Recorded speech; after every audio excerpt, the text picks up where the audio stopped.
برای آنکه استقلالیت تاجیکستان پایدار و استوار گردد و دولت ما در جامعه جهانی موقع خاص خود را یافته در صف کشورهای ترقی کرده جای گیرد، باید ما گذشته خود را خوب درک کرده با نیروی تازه و عزم و اراده قوی به حل مشکلات امروز و آینده رو آوریم. پرزیدنت جمهوری تاجیکستان امامعلی رحمان. درود و پیام‌های فراوان به شما بینندگان ارجمند تلویزیونی و طبیعت. نشر نوبتی برنامه جاذبه است منظور شما.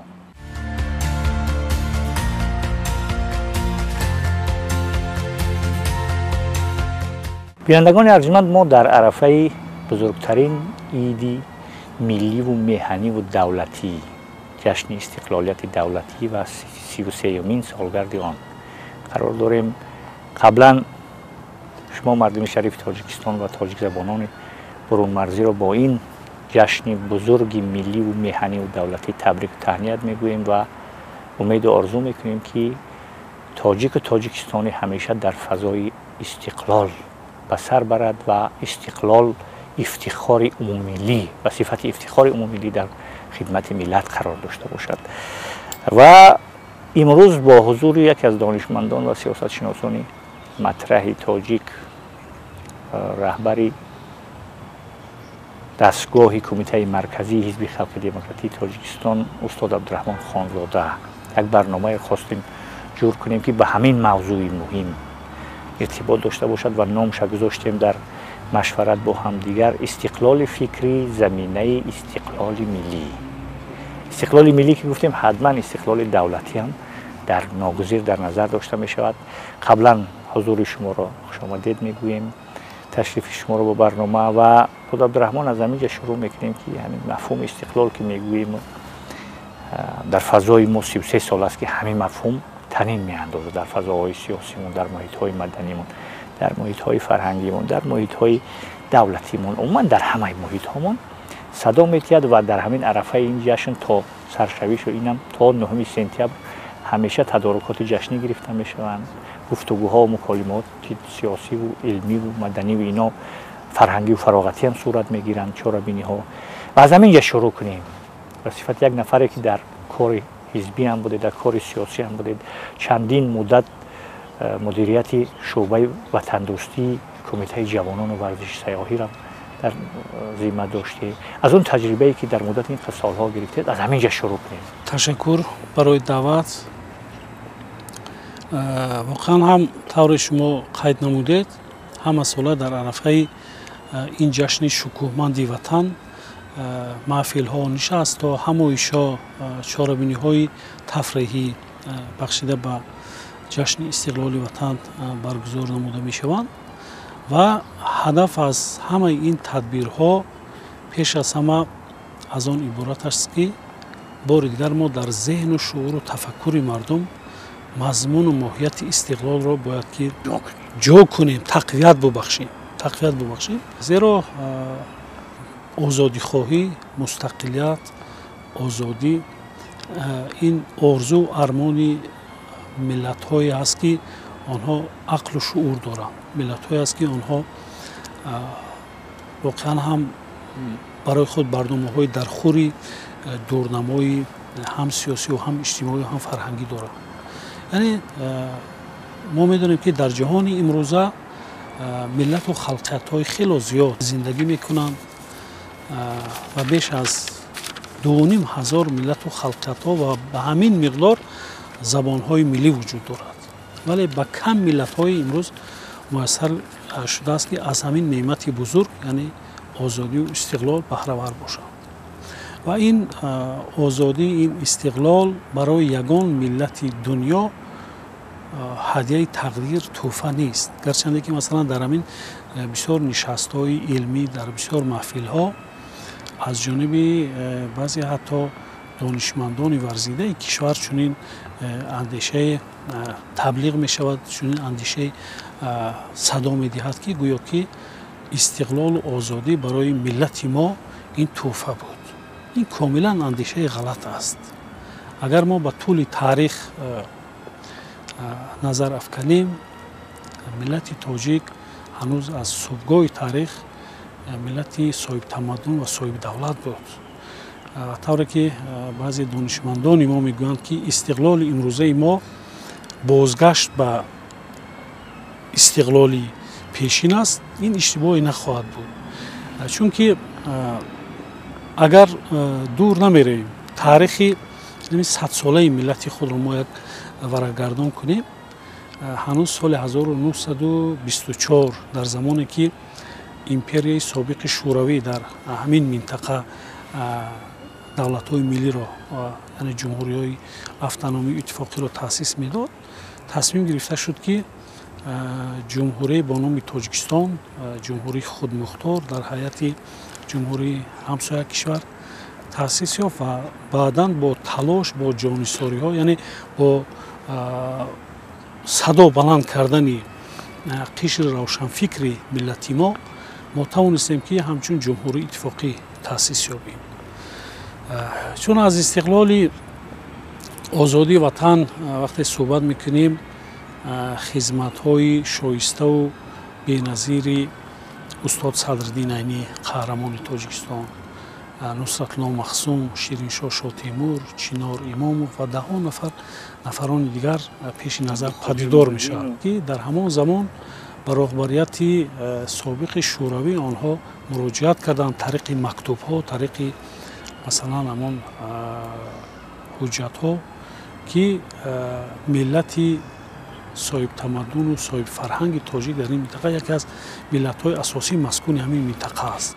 тими рӯшангарони мо ки дар арсаи сиёсат кор мекарданд, дару пайкорҳо, дару кашмакашҳо, дару даргириҳои сиёсиву уно шарик шудану худшона ҷоншона фидо кардан, фидо намекарданд, талош намекарданд. Шояд ҷумҳурӣ ҳам бо ҳамин ном чунки душманҳо хеле зиёд буданд.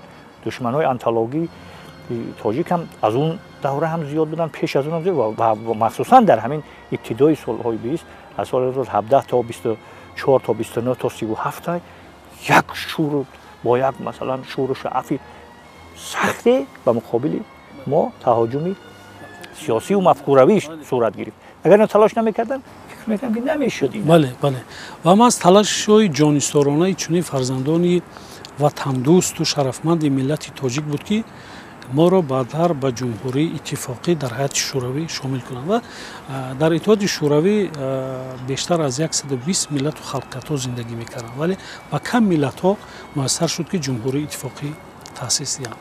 ва соли 1991 баробари пош хӯрдани давлати шӯравӣ кишваре бо номи Тоҷикистон истиқлолияти худро эълон дошт.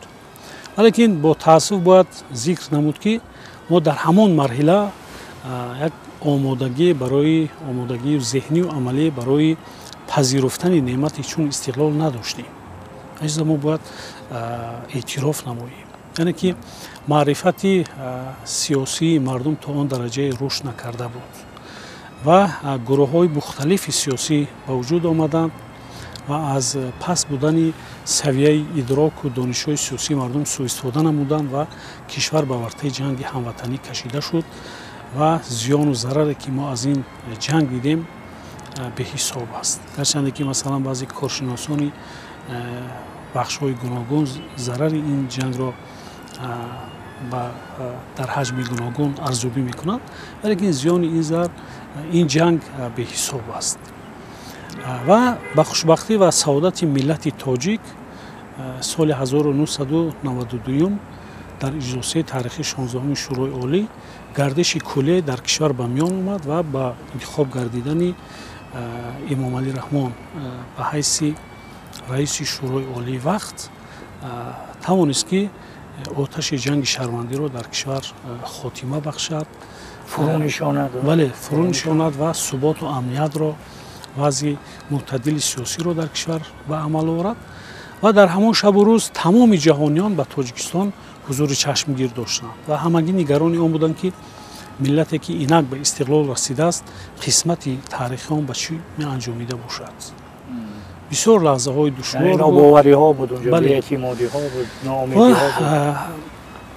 дар Тоҷикистони мо дар ҳамон солҳо миллату халқиятҳои хеле зиёд зиндагӣ мекарданд. хусусан дар ҳамин пойтахти кишвари мо шаҳри Душанбе намояндагони дигар миллатҳои ки ба Тоҷикистон омада буданд назар ба мардуми маҳаллӣ, яъне дар муқоиса ба Тоҷикистон нуфузи онҳо бештар буд, шумораи онҳо зиёдтар буд. Ва мисли ҳамон паррандаҳои кӯчае ки масалан дар фасли сармо ба дигар кишварҳои гарм фирор мекунанд, онҳо баробари ноамнию бесуботӣ кишвари моро тарк карданд ва миллат дар вартаи нобудӣ қарор доштем. ва хушбахтона маҳз бо талош, ҷонисориҳо ва мудирияти бисёр ҳам санъати мудирияти баланди сиёсии пешвои муаззами миллат буд ки дар кишвари мо субот, амният ба вуҷуд омад ва як сухани бисёр ҳикматиомези пешвои муаззами миллат аст ки ба даст овардани истиқлолият агар ин як масъала бошад, вале ҳифзи истиқлолият масъалаи аз он ҳам муҳимтар аст.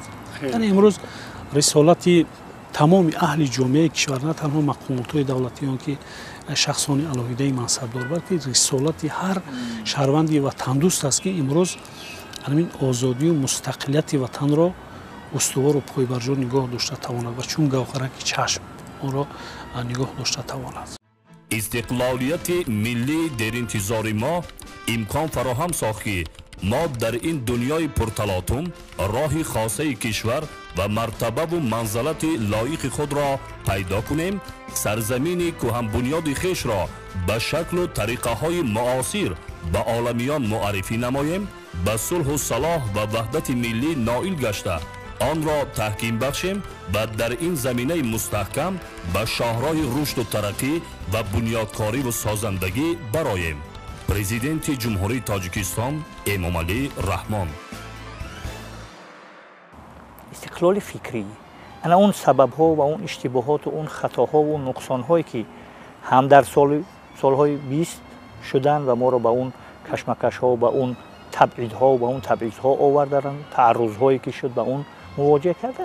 آیا سطح آگاهی ما و تجربه سیاسی رو یک طرف میمونیم، سطح آگاهی های اجتماعی ما در دور خیلی ضعیف بودن و اونها سبب شدن، یعنی سطح آگاهی هر قدر پایین است او درگیری ها و کشمکش ها اونجا ناگزیر است و با یک مثلا گوگیر زدن میتوان که اونجا علنگه کلانی را به وجود آورد و مردم رو به این علنگه کشیده سوزاند و کلی سوزاند. ما هم در همون موقع و همون حالت قرار داشتیم و یک قسم زیادی ارتش زیایان ما به همین یا بی‌طرف شدن، بی‌طرفی کردن، سهلنگاری کردن، بی‌پرواگی کردن، فرصت طلبی کردن، مهمتر از همه فرصت طلبی کردن، عوام فریبی کردن، همون پاپولیسم میگن و ما رو به همین ورطه کشیدن. او تجربه مثلا نداشتن تجربه سیاسی، او یقین است که ما تجربه سیاسی نداشتیم. تجربه سیاسی ما اخیراً در عصر 10 که بود، بعد زوال دولت سامانی ما دیگه تجربه سیاسی نداشتیم، ما در رهبری نبودیم، ما فقط جای دوم و سوم بودیم و خدمت فرهنگی میکردیم. اکنون اینجا خدمت سیاسی پیش آمد، مدیریت سیاسی پیش آمد که این پدیده اساسی هست در ساختمان دولت و در ساختمان شعور و تفکر سیاسی، تفکر ملی و دولت سازی ملی. از اینجا اعتراف باید کرد که واقعا هم استقلال فکری در سطح ضروری رشد نکرده بود. درسته یک قسمی بسیار هم پیشقدم زیایان ما به درک این معنی رسیده بودند در همون سالها، مثلا با قبول گردیدن زبان تاجیکی همچون وقتی مقام دولتی پیدا کرد. ولیکن در عموم گیریم مردم معرفتی بسیار هم لازمه و ظرفیتی لازمه سیاسی نداشتند و همین بود. مثلا وقتی حرکت‌های گوناگون در تاجیکستان پیدا گردیدند، گروهی بودند و مردم نیز از آنها، یک قسمتی از مردم از آنها جانبداری می‌نمود که ما ساختار دولتداری سوسیالیستی را زیر حکمرانی حزب کمونیست ادامه دهیم، چون که آنها محض با میان آمدن استقلالیت را از برکتی مثلا حزب کمونیست معنی داد میکردند که در زمان شوروی کمونیستان بودند که تاجیکستان تأسیس یافت و با همین راه تاجیکستان میتواند آینده دولتداری خود را ادامه دهد. و گروهی طور شما یک اصطلاح بسیار هم خوب استفاده نمودید، گروه فرصت طلب بودند که میخواستند در تاجیکستان دولت تئوکراتی دینی را، دولت اسلامی را تأسیس دهند و بسیار هم با راه فشار، با راه زورآوری حکومت کنستیتوسیونی را غصب نمودند و تبادلات دولتی در جمهوری تاجیکستان ба вуҷуд омад. Валекин як қишри пешқадами ҷомеа, зиёёни пешқадам ва дар умум мардуми Тоҷикистон ҷонибдори он буданд, ки Тоҷикистон бо роҳи нав, яъне давлати демократӣ, ҳуқуқбунёд ва дунявиро пеш гирад. Ва ҳамин аввалин масъалаи бунёди давлати демократӣ, ҳуқуқбунёд, иҷтимоӣ ва дунявӣ аввалин маротиба аз забони раиси шӯрои олии вақт, пешвои муаззами миллат дар иҷросияи таърихи 16-уми шӯрои олӣ садо дода буд, ки аз минбари ҳамин иҷросия пешвои миллат таъкид намуданд, ки Тоҷикистон роҳи бунёди давлати демократӣ, ҳуқуқбунёд, иҷтимоӣ ва дунявиро пеш мегирад. Ва мо марҳила ба марҳила марҳилаҳои бисёр ҳам санҷишии таърихиро паси сар намудем ва дар марҳилаҳои зиндагӣ ба он низ муваффақ шудем, зеро ҷомеаи ҷаҳонӣ ҷомеаи моро ҳамчун як кишвари дар ҳоли рушд, дар ҳоли тавсеа, як кишваре ки дар роҳи худ бисёр устувор аст, бо қадамҳои устувор пеш меравад, мешиносад ва эътироф мекунад. Ва аз баракати чунин ҷомеа мо воқеан ҳам тавонистем, ки ба муваффақиятҳои бисёр бузург дар ҳама самту бахшҳо ноил гардем. Ва баъдтар соли 1994 бо қабул гардидани қонуни асосии кишвар, яъне Конститутсияи Ҷумҳурии Тоҷикистон, ҳамин меъёр, яъне бунёди давлати демократӣ, ҳуқуқбунёд, иҷтимоӣ ва дунявӣ меъёри конститутсионӣ гардид, яъне дар Конститутсияи Ҷумҳурии Тоҷикистон ба таври возеҳу равшан дарҷ гардид. Зеро ин роҳро интихоб намудани мудирияти сиёсӣ, яъне роҳбарияти кишвар беҳуда набуд, зеро дар таҷрибаи ҷаҳонӣ, дар таҷрибаи сиёсӣ кишварҳои мухталифи дунё мо мебинем, ки кишварҳое ки бо ҳамин роҳ пеш рафтанд, ҳамин шакли давлатдориро интихоб намуданд, ба муваффақиятҳо дар ҳама самтҳо ноил гардиданд. Масалан, дар мисоли Иёлоти Муттаҳидаи Амрико, кишварҳои аврупоӣ ва дигар кишварҳои Осиёи Шарқӣ, ки бо ҳамин роҳ сохтори давлатдории худро мукаммал намуданд.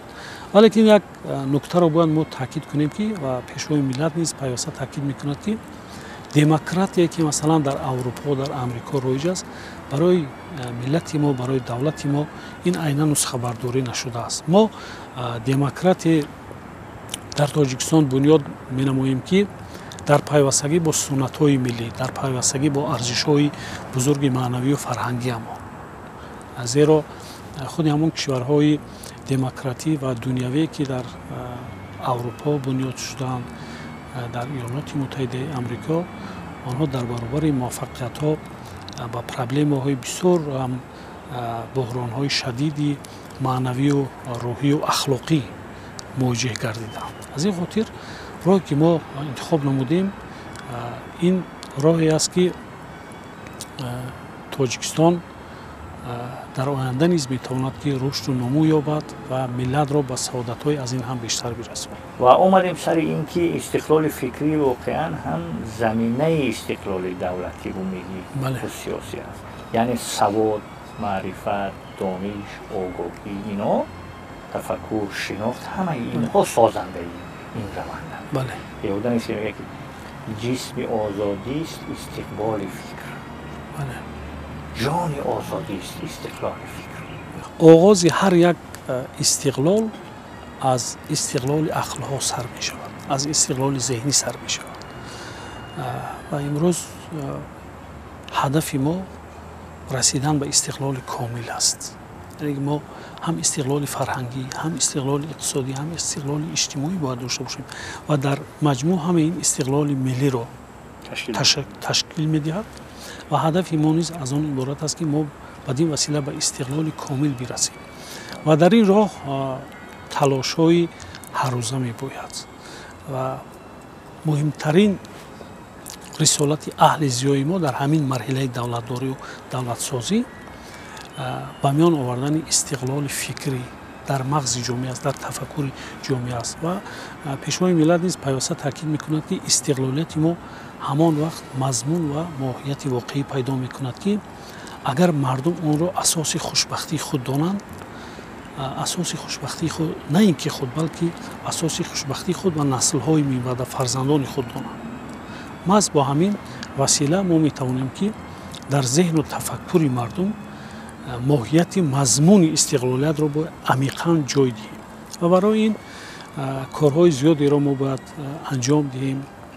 در مفکوره مردم ماهیت آزادی و استقلال رو باید فهمانده توانیم. یک سخن بسیار هم حکمت آمیز دانشمند تاجیک حکیم عبدالله رهنما به یاد میاد که میگوید که ما باید جشن استقلال را از کوچه و خیابان و از مؤسسه و از تالار به خانه خود کشانیم. یعنی که استقلال خواهی را به یک فرهنگ عمومی ملی تبدیل دهیم.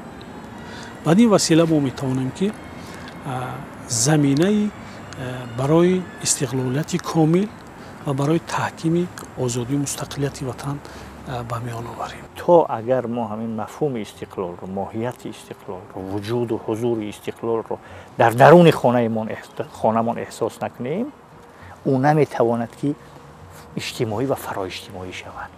یعنی او نمیتواند که از محیط مثلا ما از بالا میگیریم استقلال دولتی میگیریم، در سطح مثلا مؤسسه‌های دولتی و تشکیلات‌های دولتی و اینا جشن میگیریم، تنتنه ها میکنیم، در این کارا میکنیم. لیکن وقتی که او از خانواده یا که عائله شروع میشود دولت سازی و در زمان شوروی در خاطرتون باشد میگن وقتی درباره دولت صحبت میکنن میگن که عائله و خانواده یکیه خردترین دولت است. یعنی دولت از اونجا سر میشود و استقلال هم که این مفهومی دولتیه. وقتی استقلال ملی میگویم دولت ملت در نظر داریم، یعنی استقلال دولتی ما در نظر داریم.